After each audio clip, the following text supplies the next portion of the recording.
Haberler.com'dan merhaba, ben Esra Öztürk. Gündemimiz Tunus, özel bir röportajla karşınızdayız. Tunus, eski Dışişleri Bakanı ve Ennahda Partisi dış ilişkilerden sorumlu üst düzey yöneticisi Dr. Rafik Abdessalem konuğum olacak. Tunus'taki siyasi krizi konuşacağız. Bir darbe söz konusu malumunuz. Raşid Ghannouchi görevden alındı, Meclis Başkanı. Aynı zamanda Adalet Bakanı ve Milli Savunma Bakanı da görevden alındı. Biraz çalkantılı bir süreç. Dr. Rafik Abdessalem, thank you for joining me from Tunisia. You're welcome. Sorry for the bad news. Please start with updating what is the latest situation. We know that there are some dismissals of the positions of the Prime Minister, the head of the Parliament, and the Ministers of Justice and National Defense. Also, we hear that as Ennahda centers are being raided, also some of the media centers. Please give us a short summary. What is happening right now?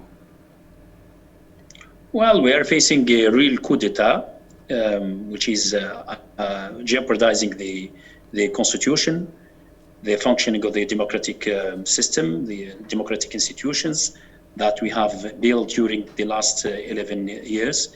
It is quite clear that the president toppled the head of the government, and he's very keen to control all the powers, or to put all powers under his hands, the legislative, the judiciary body, as well the executive body.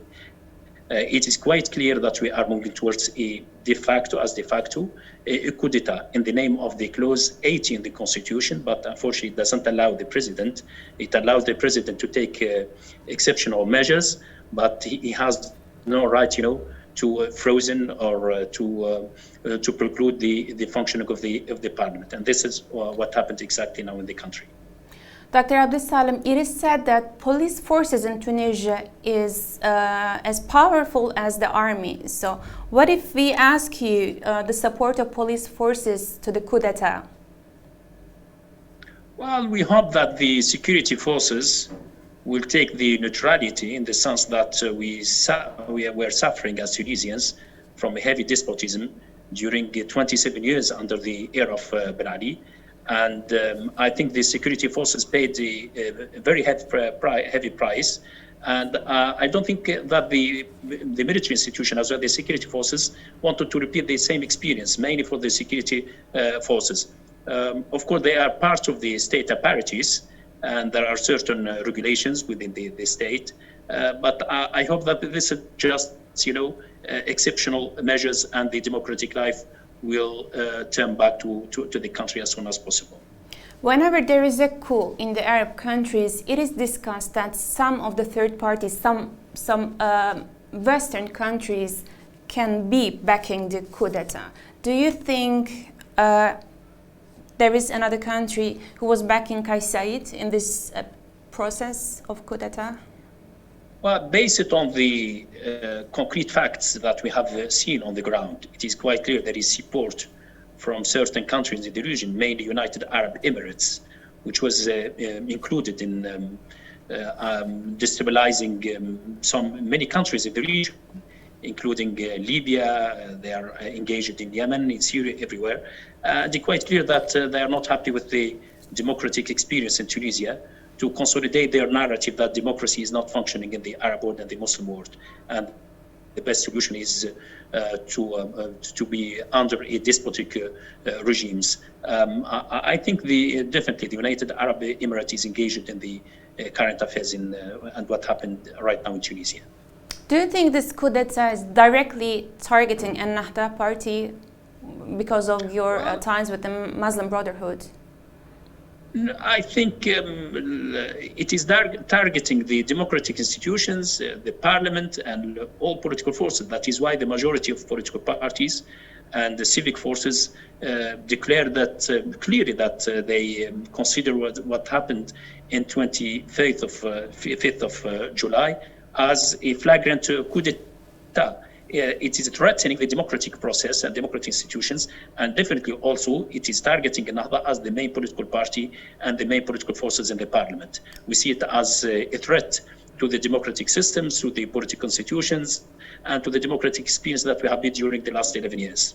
I ask this question because the opposition member of parliament was raising voice against your ties with Muslim Brotherhood. Do you have any criticism over the opposition? I think just this is as a myth, nothing to do with the concrete reality. Ennahda Partisi, political parties, Tunisian political parties, and we are the main political forces. And the conflict in Tunisia is not an ideological one. It is not between Muslim brotherhoods or between what is called the Islamists or secularists. There is no such conflict. It is between the democratic process, between Democrats and non-Democrats, between the tendency of political despotism and dictatorship and the tendency of democratization. And it has nothing to do with ideology. What do you think about the state of emergency? So what's going to happen in this period and how it is going to end up? Do you think there's going to be a new election?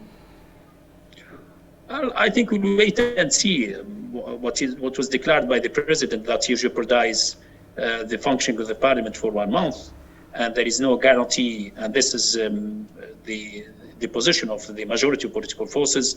They asked the president to fix not only a date but certain regulations and measures to go back to the normal life. I think the coup d'etat has no perspective. I think Tunisia will not be controlled by military forces or a heavy dictatorship. I think the democratic life would be, returned back to the country due to the pressure that coming from the local political forces as well from international community. But definitely there is a tendency within the president and his entourage to impose as de facto personal and heavy dictatorship, which is not accepted by the majority of the political forces and the people as a whole. It is also announced that the privileges and the immunities of the member of parliaments have been dismissed. We hear that there is some oppression against Ennahda members. Are there any detainees or arrests? Till now, we didn't see arrests or concrete pressure against the Ennahda parties, but it is a possibility as long as the judiciary body is under the control of the president. There is no guarantee for the separation between powers, and there is no guarantee that the judiciary system is not used by the president against political members or political activists. It is possible, but till now we don't see a concrete reality that there is a concrete pressure against the members of the party. Do you think this period will take the Tunisian politics back to history where Ennahda members were having aggressive repression? I don't think so. The democratic system in Tunisia, the process that we started in 2011, we may face some difficulties here and there, but I think it is a irreversible process due to the pressure that's coming from the political forces, the democratic forces in the country, as well as the international community. We may see some shortcomings and some pressure to go back, but I think the tendency of the democratization is stronger than any tendency to impose a new dictatorship in the country. The MPs announced that even though they cannot physically go to the parliament, they're having their sessions online over Zoom or Skype. Do you think, will they have any room in the near future to act, to fulfill their duties as MPs?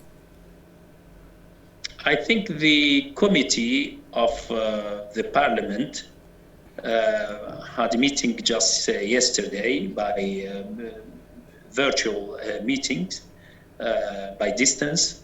But I think now in the winter, it's winter holiday. Normally the parliament will come back within 1 month.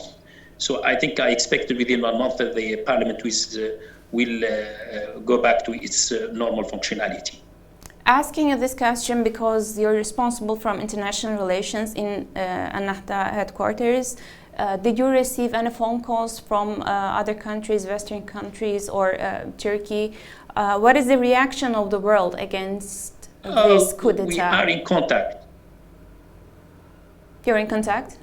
Well, we see a positive positions Yes, the position of Turkey is really appreciated. It is the president as well, the state as a whole, taking a positive position in supporting the democratic process in Tunisia. We see Turkey as a friendly country, which is supporting the democratic institutions in Tunisia.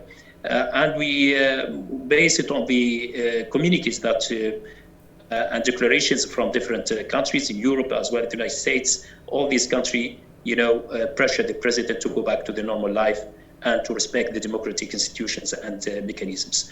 Okay. Thank you very much for joining us, Dr. Rafik Abdessalem from Tunisia. Evet, Tunus eski Dışişleri Bakanı ve Ennahda Partisi uluslararası ilişkilerden sorumlu üst düzey parti meclisi üyesi Dr. Rafik Abdessalem konuğum oldu. Tunus'ta malum Cumhurbaşkanı Kays Said'in yapmış olduğu bir darbe var. Başbakanı, Adalet Bakanı ve Savunma Bakanı görevden alındı. Meclisin faaliyetleri askıya alınmıştı. İddialar vardı. Medya merkezlerinin ve Ennahda Partisi merkezlerinin baskına uğradığı ile ilgili. Bu iddiaları sorduk kendisine. Demokrasinin yara aldığını söylüyor. Bunun ancak Tunus'u eski tarihinde olduğu gibi politikacıların baskı altında yaşadığı, işkence gördüğü, hapishanelere atıldığı bir sürece yeniden götürmeyeceğini söyledi, hülasa etmek gerekirse. Türkiye'ye teşekkür etti. Pek çok ülkeden destek mesajları aldıklarını söyledi. Dr. Rafik Abdessalem, teşekkürler izlediğiniz için. Hoşça kalın.